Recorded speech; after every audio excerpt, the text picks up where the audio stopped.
I know the team hasn't changed significantly this year, but it still feels like the start of a new era in the franchise.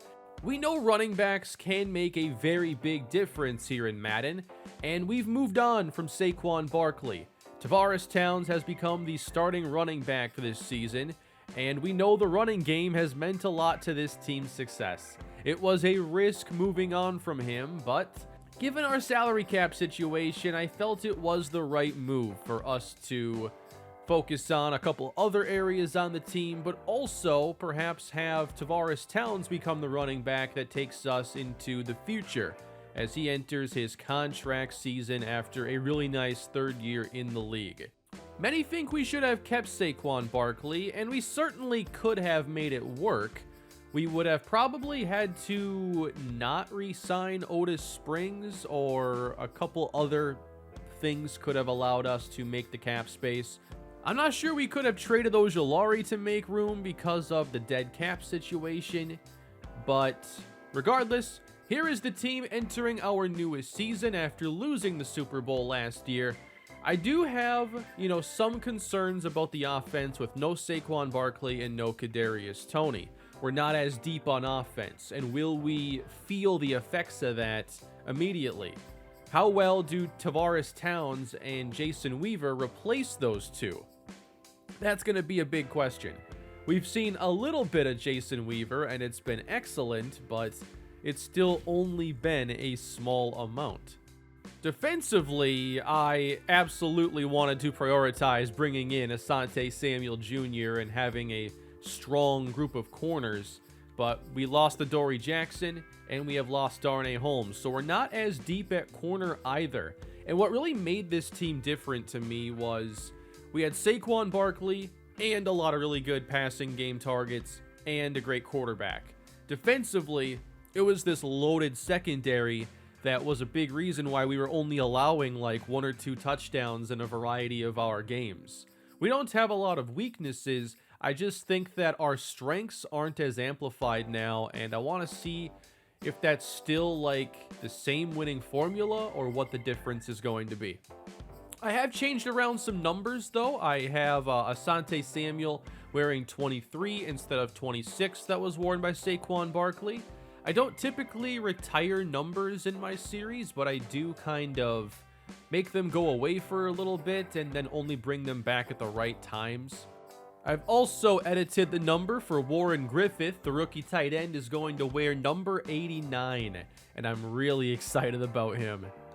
Now, one great piece of feedback has been to change some of the ratings on some of these CPU quarterbacks that get drafted but just don't play.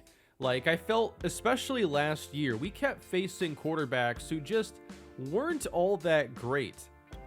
And I think for the league to, stay strong going into the future and having CPU teams play better, let's have these rookie quarterbacks actually get on the field. You can do it 2 ways. You can drop the ratings of those in front of them, or you can raise their ratings so they surpass them. In this case, there's no way we should let the number 1 pick be the 4th quarterback on Minnesota's depth chart. We'll amplify his medium throwing strength a little bit. And then we drop Kyle Meyer just enough so that Doug Moore is the number 1 quarterback for the Vikings. Now, I'm not doing that for every quarterback. It's just quarterbacks who really should play on their teams. Like the Bills should play Josh Allen, but they drafted a quarterback at 5 for some reason to be their 3rd quarterback. Now, I can't take over these teams to do like trades.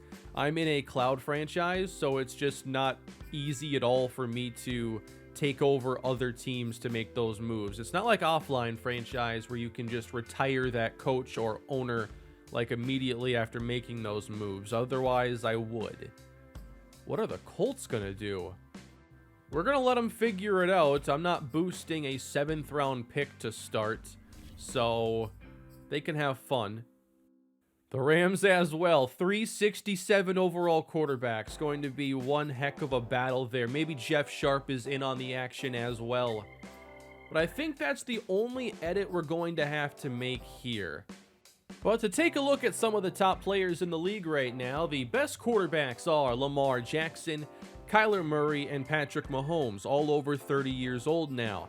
Trevor Lawrence is up at 97 with Justin Herbert. Then there's Josh Allen, Brian Petrovsky, Trey Lance, Clay Palmer at 24 years old, Justin Fields, Joe Burrow, and the list goes on. But rating-wise, this looks pretty good. If we go to the 79 overall John Nails, he is number 27. That feels about as balanced as I can make it. At running back, we're starting to see some regression here, but in franchise, there are so many good young running backs with good devs. There's very few ways to avoid all of them becoming really good, unless you want to also make the running backs that are drafted irrelevant. So, thankfully here we have Jamar Henson, 93 overall at 24 years old. I think you're going to see situations like that now at every position because the XP sliders are just in a better spot.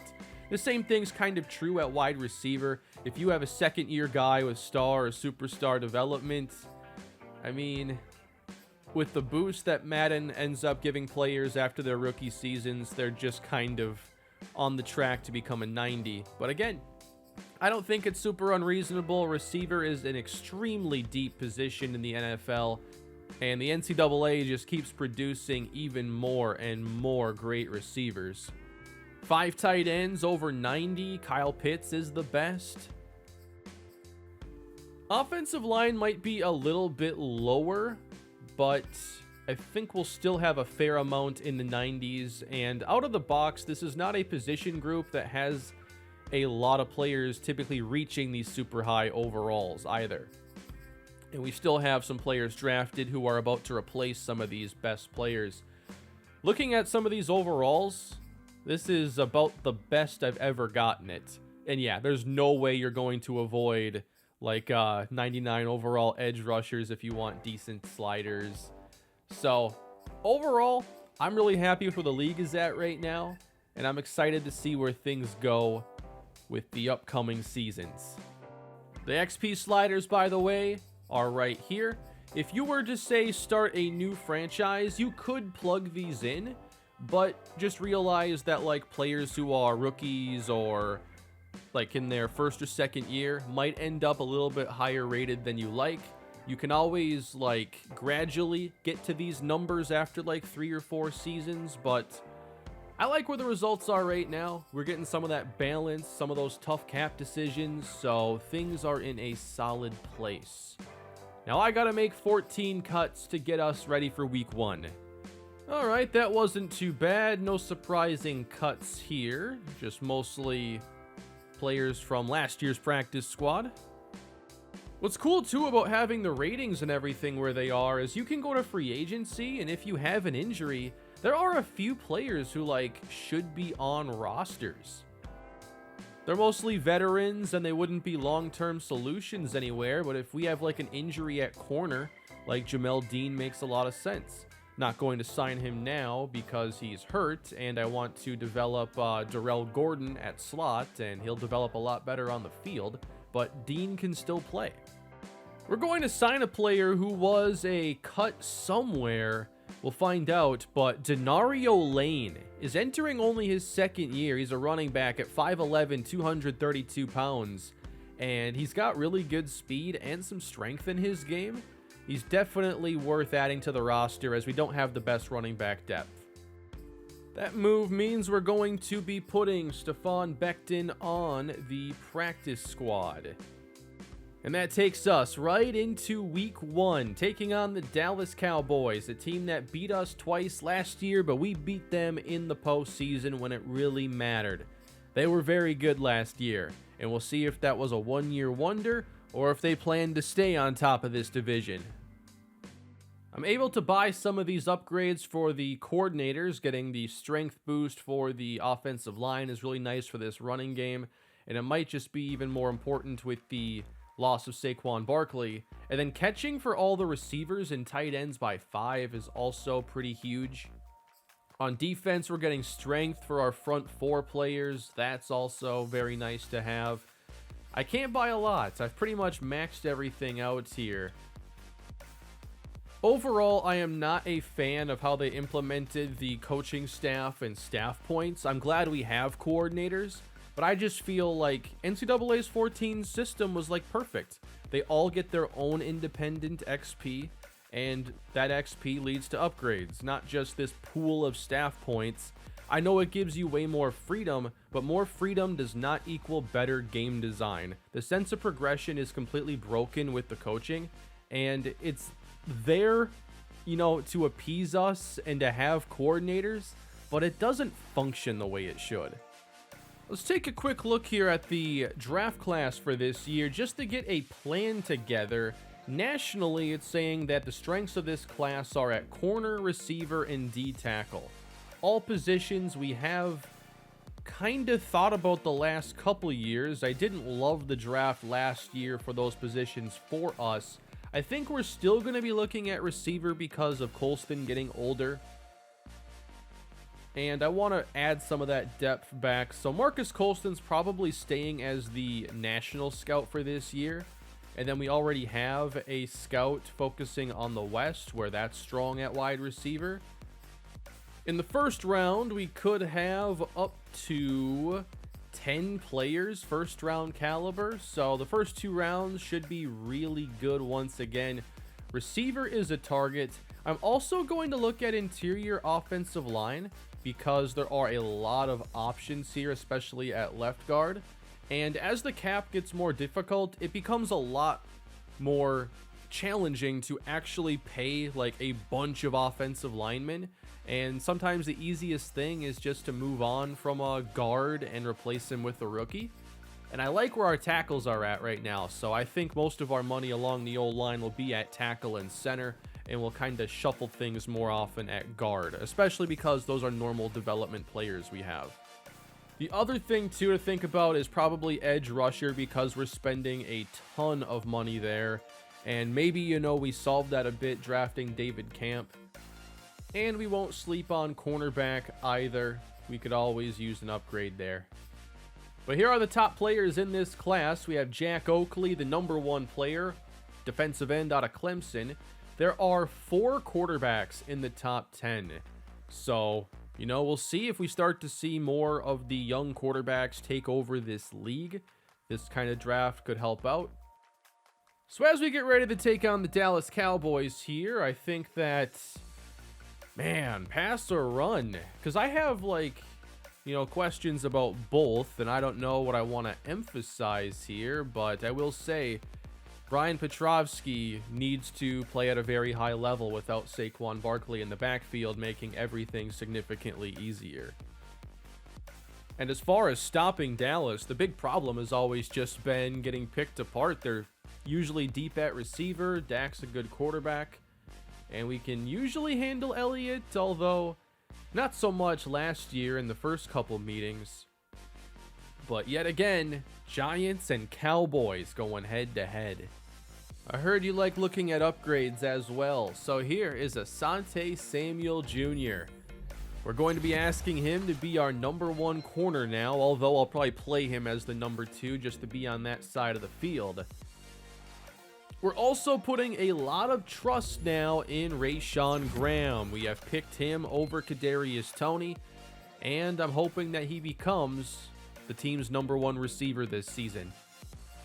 Last thing here, I wanted to look at the injury slider, and I still think we're trying to find the sweet spot there. I am just going to make it 52 for now. But of course, in these series, that's about the only slider I adjust. I don't mess with the gameplay sliders. It's all default 50s here, ratings-based, CPU. And let's begin the 2027 season. I'm truly not sure what to expect about the team now, especially on offense. I have a good idea of what's going to happen defensively, but with no Saquon Barkley, not being as deep at receiver, are we less explosive of an offense? Are teams able to handle us a lot better? One more thing I want to see too is the running back rotation, because I think Saquon Barkley's like a 99 stamina running back and Tavares Towns is 87. So we might see a little more rotation there. I haven't messed with the auto subs in a while, but let's get this underway. It's defense first. And there is Asante Samuel, top of your screen. Isaiah Cunningham on the bottom. And Prescott will open with a bad throw, incomplete. And we applied some pressure. Throwing again on second down. Prescott for Elliott, and that's a gain of 6. Third down, and Prescott on the outside has an open receiver, and there is Amari Cooper with an injury to one of the Dallas offensive linemen. We'll see if the injuries end up getting out of hand at all. It just felt like 50 also got to the point where there wasn't a lot happening. Toss out now, first carry for Elliott, and a good one as he gets outside for a gain of 14. Looks like they have the rookie Deion Porter playing right tackle, and he was selected just a few picks before we took a tackle. There's Elliott for 7, and now the second injury already for Dallas. 3rd and 1 for Prescott. They will hand this one off, and Luke Pope makes the play. That's the 3rd injury already for Dallas. Maybe this one is going to be a little out of hand. And he's going into the locker room, and that usually signals it's more of a serious injury. Hopefully this game, it doesn't get too bad as they hit a 51-yard field goal. And we will take the field for the first time with no Saquon Barkley, no Kadarius Toney. And we open with the new running back, Tavares Towns, right side, a good start. Gain of 12. Hey, Minnesota won their opener. Very nice. There's a run, and Towns will make his way up to the 42. And yes, Moore is playing down there. 3 touchdowns in his Vikings debut. Nice to see. 2nd down against the pressure, knocked away, intended for Jawan Johnson. It's 3rd and 6, Petrovsky facing pressure, gets it out, complete to Thomas, who broke a tackle. He's down the sideline and gets bumped out at the Cowboy 26. Now, it was also a bit of a risk, continuing to rely so much on Michael Thomas. But when a receiver wins with route running, I usually trust them longer and well into their 30s. Route running is pretty stable to trust. 1st and 10, Petrovsky going to fire across the middle. Towns got away and goes down at the 12. That was kind of a scary throw. But we're on the move inside the red zone, empty now. It's Petrovsky for Johnson, first catch of the year. 3rd down now. Weaver, top of your screen. Got to get 3. Petrovsky complete. That's a touchdown. And it's Jawan Johnson picking up where he left off after 6 postseason touchdowns and over 500 yards in the playoffs alone. He puts us on top. Not a bad start. Cowboys take over again at the 25. And it's the delayed handoff, and Quentin is there to hit Zeke, and Ojulari makes the tackle at the 30. Handoff going to Zeke, not much there. Oh no, Jason Quentin shaken up on the play. Oh, this could be a rough game for injuries for both teams. Is 52 too far? 3rd and 4, here's Dak. He'll throw over the middle, complete for a first down. So if we don't have Quentin out there, that's going to bring in the rookie Matthew Hearns, and I can't check on anything right now. But I think he's going to be okay. We'll just have to watch this play from this screen, and not much there for Elliott. But the goal behind the injuries is to better replicate the NFL and to make depth and backups matter and give them a chance. If a player, say, tears his Achilles in week 1, all of a sudden a backup plays. If he plays well, he might become a new impact starter. And just trying to replicate all those ins and outs of what happens in the NFL. This is 3rd down and 7. We're going to bring a little extra. Cowboys handle it. This one's going deep. Down to the end zone. It's caught. No, it's not. I never doubted you, Asante Samuel. Lamb couldn't hang on. Out of the eye as the Giants take over. And here is some play action. Petrovsky doesn't look all that comfortable, especially as he's thrown to the ground. More play action on 2nd and long. Juwan Johnson on the run. He's up close to the marker. He's a little bit short. But already we're seeming to throw the ball his way a little bit more. 3rd down and 1. We will throw again. And this pass is hauled in. Warren Griffith, the rookie tight end, has his first NFL catch. 2 minutes to play in the first quarter. Petrovsky to his left. This one's caught by Thomas. Another close play, but Thomas can still create that separation and give his quarterback the open look. 2 grabs, 51 yards. This is Towns. Right side, he hits the gas and picks up first down yardage. Off the fake on first down, Petrovsky sees Thomas inside the 20. Last play of the first quarter perhaps, and it's caught by Johnson inside the 5. Petrovsky's 9 for 10. He looks as good as ever. Trying to make it 2 touchdowns in 2 possessions. 1st and goal. Toss out. Towns. Oh, no. Come on, Galloway. If you're going to be the highest rated fullback in the league, can we at least get a good block there? 2nd down. We're going empty now. Not sure there's a running back on the field. Alan Pendleton is, though. And the pass caught by Thomas. He's taken down at the 2. I formation again. Maybe don't call the toss.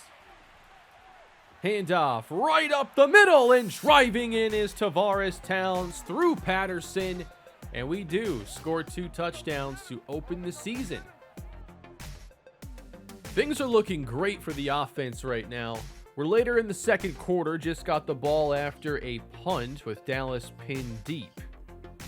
3rd down and 12. We only get 8, so 3rd score of the day is a field goal, 17-3. Handoff to Elliott, and once again, Luke Pope makes the play. He is such a good run defender, and really a good all-around player now. Dallas has been really run-heavy, but probably has to change that approach. Nice screen being set up here. Elliott to the 45 of New York. On 3rd down, Elliott, 1st down and more. Gets past Peppers and is stopped near the 30-yard line. Showing pressure here on 2nd down. We only bring 4. Prescott across the middle and complete. I am a little concerned that Jason Quinton has not been on the field. We'll have to check on that injury after this possession. That's a touchdown. It's Amari Cooper working against Isaiah Cunningham, and the Cowboys have their first touchdown. Out for game with a quad strain. So we have had 2 injuries, it looks like, and for them, we have a knee cartilage tear. I'm not sure what that's going to be for Porter, but multiple games most likely. So you still see a lot of minor injuries, and I'd have to, see more than one half of football to really determine how the injury sliders are. But just seeing 3 on the first possession was like, all right, maybe this is a little too far. Hard to say. But halftime approaches. We'll see if we can get anything explosive. We do have Jason Weaver playing pretty much every snap, but he hasn't gotten a target yet facing Trayvon Diggs. Tavares Towns is the running back, and on 2nd down, floating downfield, it's Graham breaking tackles, and the sideline saves the day for Dallas. Rashawn Graham almost added one to the highlight reel. Well, he still did, but that could have been special. 42 seconds to go and 2 timeouts. This pass caught. Weaver turns upfield. Timeout, New York. Here we go. We're still in pretty good shape with the clock. 31 seconds left, 1 timeout. Four-man rush. Petrovsky to the middle. First down to Thomas.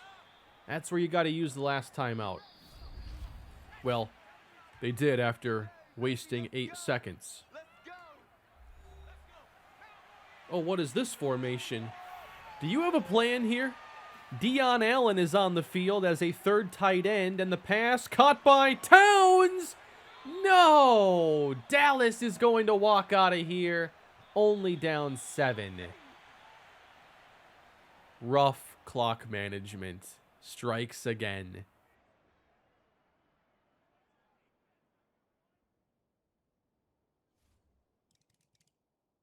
Well, we lost the possession here in the simulating, and Dallas has just tied this game up. Looks like they got Amari Cooper once again. I imagine those yards were against Cunningham. That would be 2 touchdowns now, by the way. And we're tied up at 17. We're going to regret not getting points before halftime, aren't we? Well, we are now. Towns has this one across the 30. That's a gain of 7. Petrovsky still looks really good. Receivers are getting open. Gotta like what you see from the offense so far. And we've protected pretty well. Towns to the right side. Big opening again. Showing the strength. 5 on the rush. Petrovsky wide open. Juwan Johnson. We're not waiting to the playoffs to get him the football this year. I still can't believe he only had like 120 more yards in the regular season than playoffs a year ago. Petrovsky calls his own number. And Juwan Johnson is hurt. Towns gets the carry. They stuff it. That could be big, though, if we don't have Juwan Johnson. He's a true X factor for the offense. 3rd down and 3. Here comes Thomas. Cowboys bring 4. Petrovsky floats one. Intercepted by Trayvon Diggs. He's going back the other way. And the rookie Hal Reed has his first NFL tackle as the Cowboys take over. A very ill-advised throw, and he just put this up for grabs. A lot of air under it, trying to get to Graham. I feel like he's good for one of those a game. Petrovsky just rarely leaves the game without one interception.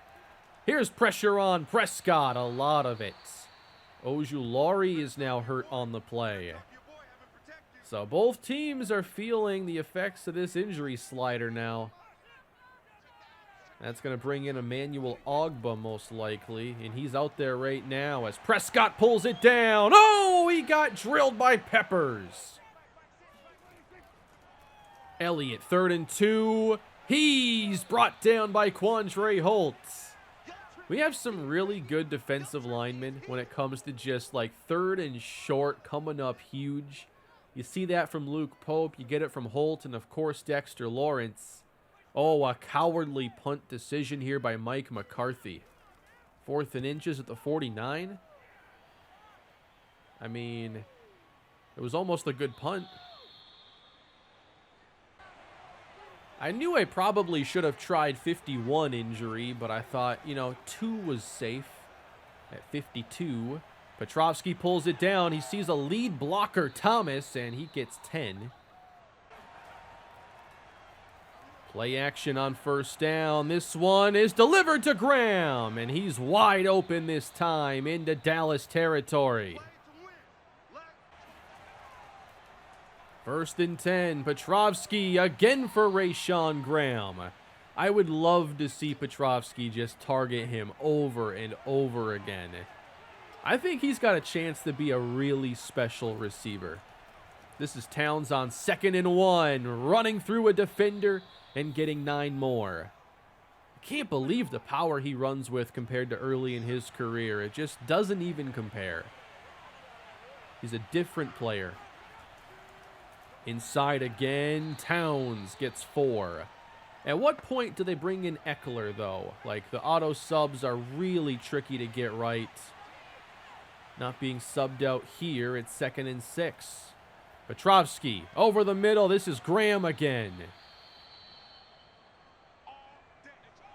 So we're probably going to have around 10 injury timeouts. What I think I'll do is I'll bump it down to 51 after this game. Towns carries and almost carves his way into the end zone. All right, this is getting ridiculous. Hal Reed shaken up at right tackle. Just one of those games. I formation. Barton checks in at right tackle. Fullback dive. Galloway. Nope. 3rd and goal. Another run. And Towns will not get into the end zone. Great play at the 1. What does the offense do here? They probably go field goal. And that is the case.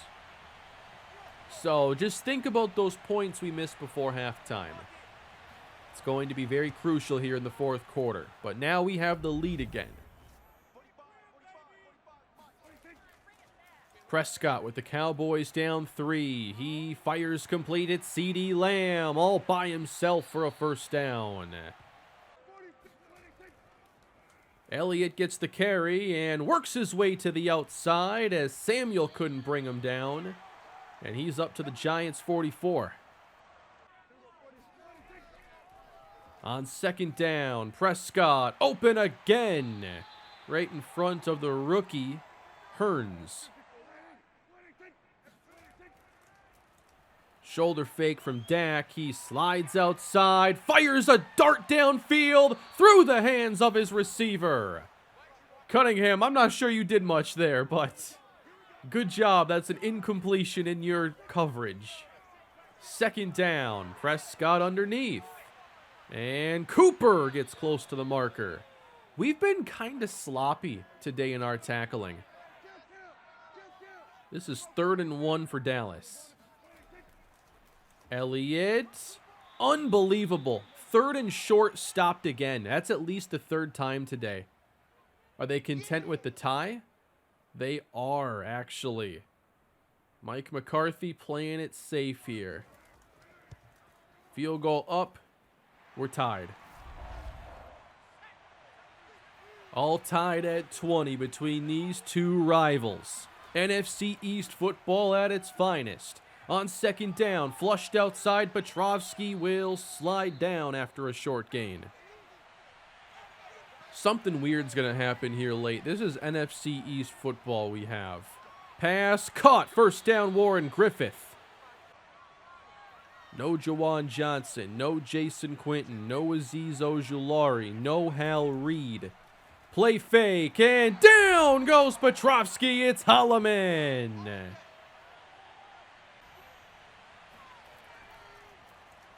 On 2nd and 15, they got the yardage back. That's Graham. Very close to the marker. For Rashawn Graham, 6 catches, 111 yards, now 3rd and 2. On the ground, it's Towns for a first down. Quick pass from Petrovsky to Rashawn Graham, and that's close to a first down. 368 yards passing for Petrovsky. Now he fakes it to Thomas. Airs this out. Caught again by Rashawn Graham. What playmaker becomes the new face of the offense? That's what I'm excited to find out. And I think it's going to be Rashawn Graham. On first down, Petrovsky will run. You can see him like looking around all over the place, like trying to be aware of his surroundings. Made the right call there, sliding. Patterson's off the field. Another injury. So we run it right where he would be. And that's 4. Towns slot right. We adjust the formation. Here's 3rd and short. Caught by Weaver. First down. Petrovsky, 9 yards away from going for 400 in week 1. We stay empty with the 2-minute warning approaching. Petrovsky, pressured, he rolls out to the right, dumps it for Towns, and that's maybe 2. And we'll hit the warning. Whatever happens here, it's likely Dallas has time to answer. Here's that 3 tight end look again, and Galloway has to be the emergency tight end. It's Towns on the carry, so we're playing the clock game here. 3rd and 5. Again, just one receiver. We run it with Towns, and he doesn't get it. 3rd and 5, and they bust out the run. I do not like that. That is just a bizarre call. Rashawn Graham wasn't on the field for those plays. We're only up 3. And now this all falls on the defense. If we had gotten a field goal there before halftime, it would still, be a 6-point game. That one's overthrown. Of course, could have changed the entire game and whatnot, but those 3 points we missed out on wouldn't, keep us, comfortable in this spot. But Dallas with a field goal could get to overtime, and that's going to be challenging facing a 3rd and 20. We know we can get pressure on Prescott. And here he is, needing 20. He slings one, complete in the coverage of Matthew Hearns, the rookie. A key conversion now inside a minute, 1 timeout left. Off the fake, Prescott heaving one deep downfield. It's caught by CeeDee Lamb. That's impossible.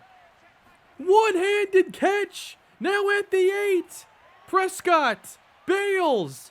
Now turns the corner and flips it. 15 seconds left. Timeout, Cowboys. Are they going to play for the win here? Or are they going to go for it? They're okay just trying to tie it. This is Madden being aware of the bad clock management and just... We're going to kick a field goal instead of throwing a fade here to CeeDee Lamb or Amari Cooper.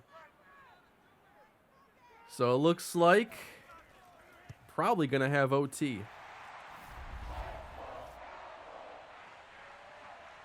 Hey, it's like I say, I know that Madden still has very sloppy areas of the game, clock management being some of the worst, but at least in these series, it's even.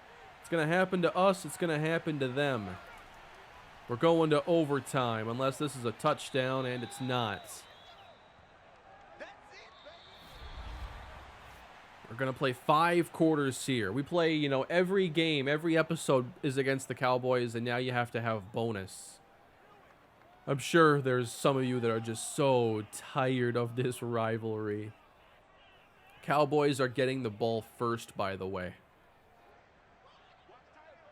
And Dak Prescott is in the zone after that big throw to CeeDee Lamb.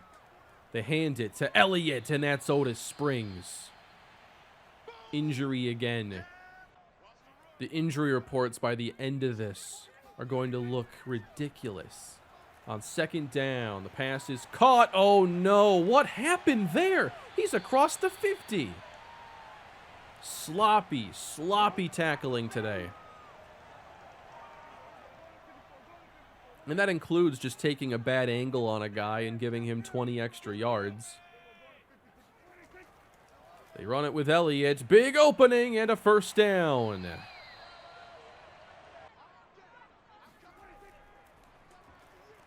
On 1st down, again wide open. I don't like this. Dallas got the ball first, and they're trying to ensure they get the only possession here in overtime. It's going to take some good red zone defense now. Cowboys, just one good play from winning this game. Handoff Elliott. Trying to bounce outside. He's hit by Hearns. Prescott still in the zone, by the way. They go to Zeke. Big opening. He's got the 1st. And it's goal to go. 7 yards from ending the game. 3 receivers in the pattern. Prescott will look to throw for the win. It's Gallup into the end zone. And the Cowboys walk it off on the Giants. We let this one get away from us. We missed those points before halftime. Let them get that field goal there at the end. That's a tough way to start the season. 0-1. We did a really good job getting yardage on offense. 23 points isn't special. There was more we could have done there. That's only 2 touchdowns. Petrovsky goes for 393, 347 for Prescott. They were both really good today. Another key play was Petrovsky's interception. That was thrown inside like the 10-yard line. So, little chances here that helped the game go in the Cowboys' favor. And we did not run the ball great. Towns had some nice runs, but overall nothing spectacular. Rashawn Graham looked extremely good. Wish he had gotten the football even more than he did. And then 3 sacks, 4 on the day. Couldn't get any takeaways either. Here was the 57-yarder to CeeDee Lamb. This is an impressive throw too by Prescott. Off balance, just heaving it deep. And McKinney turns around and just can't make a play on it.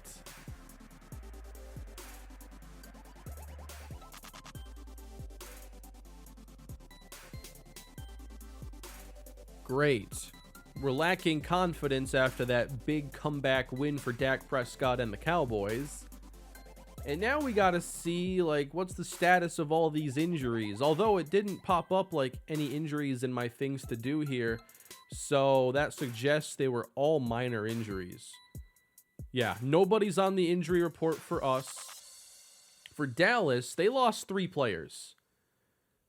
So what was that, 7 players leaving for end-of-game injuries, and then 3, medium-term injuries here, including 5 weeks for the rookie Deion Porter. So we'll drop it to 51 injuries and see what the next game is like. I mean, it's not totally unreasonable to lose 3 players in one game. Just felt like that was a little bit much. But now we're 0-1 to start the season, and next episode we'll get, some more progress, some simulated games, and we'll not play that game against Washington so we can see somebody new. There's week 3, we could take on the Bills with Josh Allen, or we could go to week 5 and take on the Bears with Justin Fields. So we'll have to see what happens. I'm sorry, I keep hitting right for some reason. I know the Chargers didn't win their week 1 game. They only scored 7 points, and Justin Herbert did not have a good game. Saquon Barkley only got 4 carries. Is he hurt? Doesn't say he is, but probably got hurt in the game. They have Roman Chamberlain as well. How many ex-Giants are on this team? Tony, 5 for 73. What are Chamberlain's ratings? 79? All right. Oh, he had 1,000 yards last season and 9 touchdowns. You never know what's going to happen here in franchise.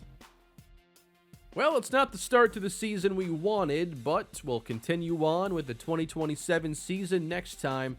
Hope you enjoyed the video, everybody. There is much more on the way here in the Giants franchise rebuild. Please leave a like and subscribe to the channel, and I'll see you next time. Have a great day.